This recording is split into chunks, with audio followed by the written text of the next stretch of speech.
കൂട്ടം കൊല്ലമ്പടിയുടെ നേതൃത്വത്തിൽ SSLC +2 പരീക്ഷയിൽ ഉന്നത വിജയം നേടിയ വിദ്യാർത്ഥികൾക്കുള്ള അനുമോദനവും ലഹരിവിരുദ്ധ ബോധവൽക്കരണ ക്ലാസും സംഘടിപ്പിച്ചു. KP നൌഷാദ് അലി MLA പരിപാടി ഉദ്ഘാടനം ചെയ്തു.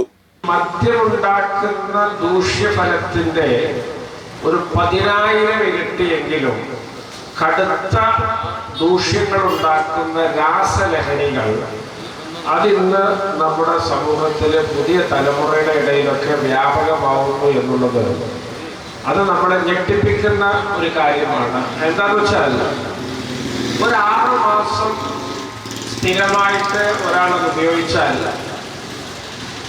അയാളുടെ ആരോഗ്യം ക്ഷയിച്ച് അദ്ദേഹം ഈ സമൂഹത്തിന് ബാധ്യതയാവുന്ന മട്ടിലുള്ള ഒരു പോക്കിന് തുടക്കമാവുമെന്ന കാര്യത്തിൽ ഒരു തർക്കവും വേണ്ട. എല്ലും പല്ലും മുടിയും ബുദ്ധിയും പ്രജ്ഞയും ഒക്കെ നശിച്ചുകൊണ്ട് നിവർന്ന് നിൽക്കാൻ പോലും ശേഷിയില്ലാതെ വളഞ്ഞും ഒടിഞ്ഞും തൂങ്ങിയും ഒക്കെ അത്തരം ആളുകള് നാടിന് ബാധ്യതയായതിൻ്റെ ഒരുപാട് ചിത്രങ്ങൾ വിദേശ രാജ്യങ്ങളിൽ നിന്ന്, പ്രത്യേകിച്ചും പടിഞ്ഞാറൻ രാജ്യങ്ങളിൽ നിന്നൊക്കെ നമ്മുടെ മുമ്പിലുണ്ട്.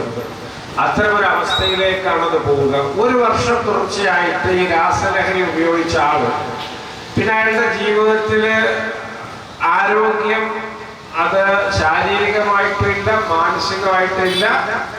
അദ്ദേഹത്തിന് ഏതെങ്കിലും തരത്തിലുള്ള ജീവിത മാർഗം തേടാനും കഴിയാത്ത സമ്പൂർണമായ ഒരു വേസ്റ്റ് ആയിട്ട് അദ്ദേഹം മാറുകയാണ്. അത് സമൂഹത്തിന് വലിയ ചോദ്യം അല്ലെങ്കിൽ ചോദ്യചിഹ്നങ്ങളെ സൃഷ്ടിക്കുന്ന ഒന്നാണ് എന്ന് നമുക്ക് വളരെ കൃത്യമായിട്ട് മനസ്സിലാക്കാൻ പറ്റും.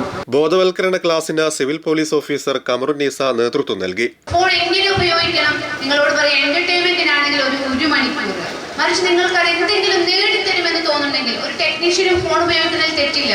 അയാൾക്ക് അയാളുടെ ജീവിത മാർഗമാണ്, വരുമാന മാർഗമാണ്.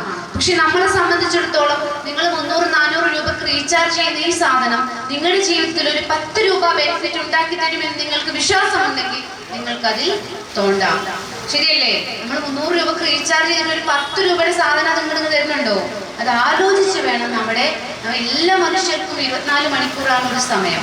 അപ്പൊ നമ്മൾ ഈ ഡിവൈസിന് കൊടുക്കുന്ന സമയം നമ്മുടെ കുടുംബത്തിന് കൊടുക്കണ്ട, നമ്മുടെ ആരോഗ്യത്തിന് കൊടുക്കണ്ട, നമ്മുടെ കൂട്ടുകാർക്കും സൗഹൃദങ്ങൾക്കും നീക്കി വെക്കേണ്ട സമയമാണ് എന്ന് ചിന്തിച്ച് വേണം നിങ്ങൾ ഓരോരുത്തരും മൊബൈൽ ഫോൺ കയ്യിലെടുക്കാൻ.